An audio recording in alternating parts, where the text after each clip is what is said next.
Perkumpulan Pencinta Tanaman PPT Kota Denpasar melaksanakan kegiatan penanaman maskot Kota Denpasar Bunga Jempiring di areal Jalan Sudirman. Aksi ini serangkaian HUT ke-229 Kota Denpasar.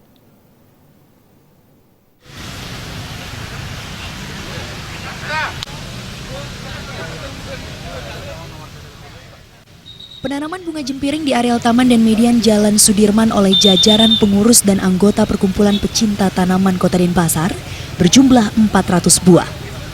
Bunga dengan nama latin Gardenia augusta memiliki keunggulan keharuman, daun bisa berfungsi sebagai anti polusi, serta daunnya bisa diolah menjadi minuman herbal.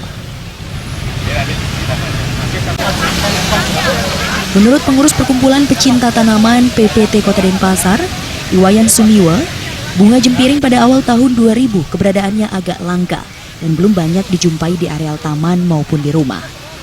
Selanjutnya PPT Kota Denpasar menjadikan jempiring sebagai maskot PPT sekaligus maskot Kota Denpasar. Aksi penanaman ini dilaksanakan serangkaian HUT ke-229 Kota Denpasar tahun 2017 yang tujuannya melestarikan bunga jempiring. Jempiring ini pada tahun 2000-an awal itu sudah kelihatan semakin langka. Oleh karena itu, Perkumpulan Pecinta Tanaman Kota Denpasar mengambil inisiatif untuk menjadikan jempiring sebagai maskotnya Perkumpulan Pencinta Tanaman Denpasar dan sekaligus ditetapkan oleh Pak Wali Kota pada waktu itu sebagai maskotnya Kota Denpasar. Nah, belakangan ini kembali kelihatan jempiring itu semakin jarang. Jadi sebagai maskot mestinya di Kota Denpasar itu jempiring itu memenuhi semua taman yang ada di Kota Denpasar maupun di rumah tangga. Diharapkan semua punya jempiring. Nah, kalau tidak kita dari masyarakat Denpasar yang menyelamatkan jempiring ini, ya kita barangkali akan generasi berikutnya tidak bisa melihat lagi bunga jempiring.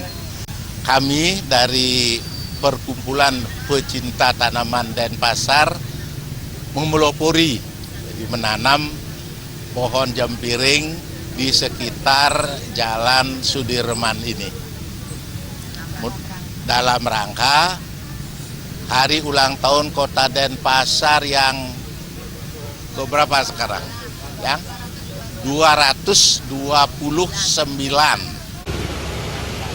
PPT Kota Denpasar berharap bunga maskot Kota Denpasar bisa ditanam di areal taman kota, median jalan, dan di pekarangan rumah warga. Winata, Bali TV.